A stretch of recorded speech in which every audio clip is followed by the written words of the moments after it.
जरूरत पड़ी तो जगह जगह पर पैलेस्टाइन ये देश की सरकार खड़ी कर सकती है। से इजराइल ने बम्बार्डिंग करके पैलेस्टाइन को जमीन दोष कर दिया। ऐसी स्थिति जिहादियों की घरों की करे तो शांति होगी। गुजराती में कबूतर ने शांति નું प्रतीक मानता था, मैं अब बुलडोजर को शांति का प्रतीक मानता हूँ। मैं बंदूक मिसाइल उनको भी शांति का प्रतीक मानता हूँ। मदरसों में हिंदुओं के विरुद्ध घृणा द्वेष की शिक्षा दी जाती है। આપણે બધા હિન્દુઓએ એક રહેવું જોઈએ। હિન્દુ જાગરણ તો થઈ ગયું છે કે હિન્દુઓના તહેવારો શોભાયાત્રા ઉપર જ હુમલા કેમ, ક્યારે મોહરમના સરઘસો પર હુમલા થયા છે। છેલ્લા 4 દિવસથી ગુજરાતમાં જે અલગ અલગ ઘટનાઓ બની રહી છે તેનાથી એક સવાલ થાય કે શું કોઈ લુખ્ખા તત્વો, શું કોઈ આવારા તત્વો ગુજરાતની શાંતિને ડોળી રહ્યા છે?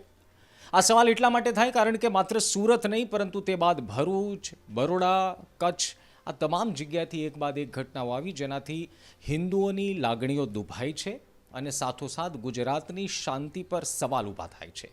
આજ વિષય પર વધુ વાત કરવા માટે અમે વાત કરી રહ્યા છીએ એએચપી આંતરરાષ્ટ્રીય હિન્દુ પરિષદના પ્રેસિડેન્ટ ડૉક્ટર પ્રવીણ તોગડિયા સાથે।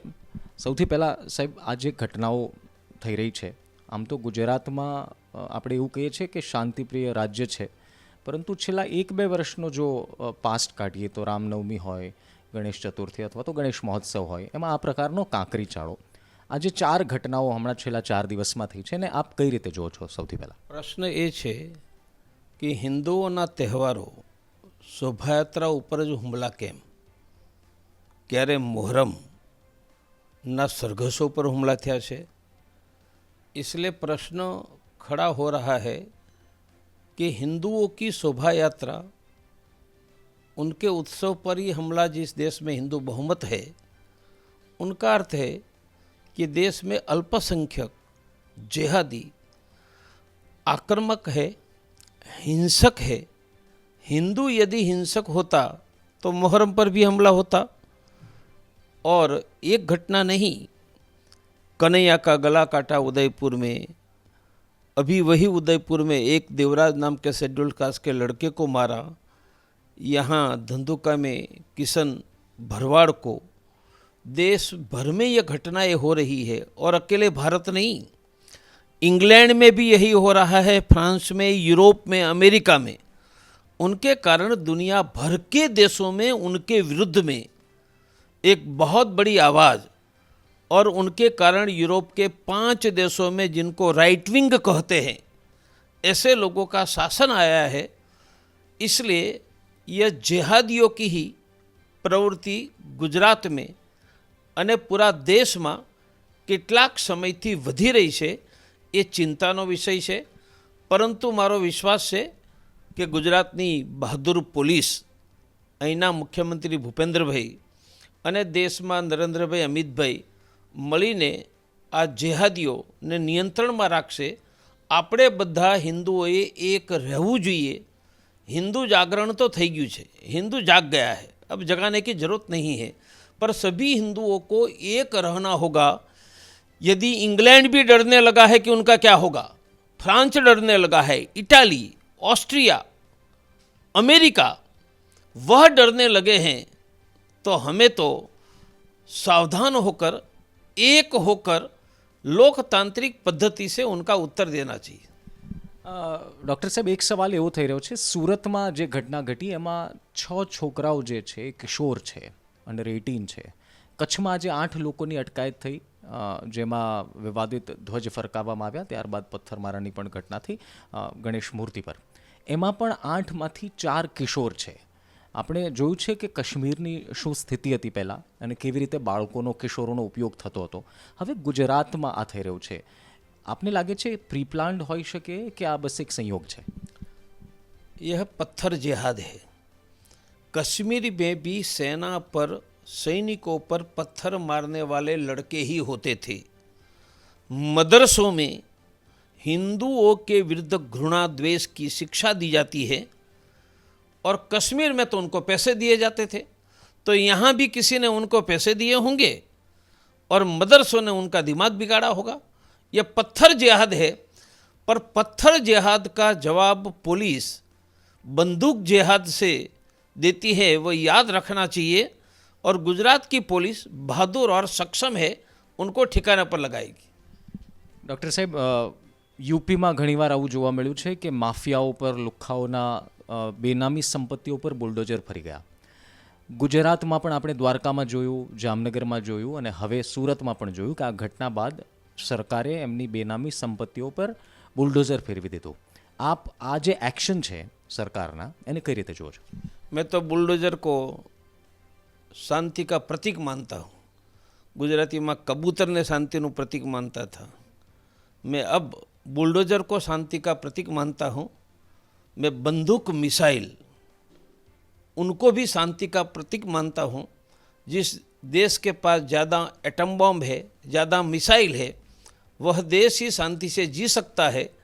इटले बुलडोजर आगे बढ़ो, देश तुम्हारे साथ है। ગુજરાત સરકાર છેલ્લા ઘણા વર્ષથી શાસનમાં છે અને ઘણી પ્રવૃત્તિઓ જેમાં થઈ એમાં સરકારે એક્શન લીધા, પરંતુ ઘટનાઓ ડૉક્ટર સાહેબ બંધ નથી થતી. હિન્દુ તહેવારો પર કાંકરીચાળો બંધ નથી થતો. રામનવમી હોય, શોભાયાત્રા હોય કે કોઈ પણ ધાર્મિક કાર્યક્રમ હોય, એમાં કાંકરીચાળો થાય છે. આપને લાગે છે કોઈ મોટા માથાઓનો દોરી સંચારાની પાછળ છે? કોઈ એવા ધાર્મિક સંસ્થાન સાથે જોડાયેલા લોકો છે જે ફંડ આપે છે આ લોકોને? मेरा स्पष्ट मानना है, जिहाद की शिक्षा जो मदरसों में, मकताब में दी जाती है, वही उनके पीछे हैं। कोई लीडर हो सकता है, पर लीडर नहीं है वहाँ भी यह जिहाद की जो उनको शिक्षा मदरसों में दी जाती है, वही उनके पीछे हैं। और जब तक जिहादी रहेंगे तब तक हमारे उत्सव पर हमले की संभावना रहनी पड़ेगी।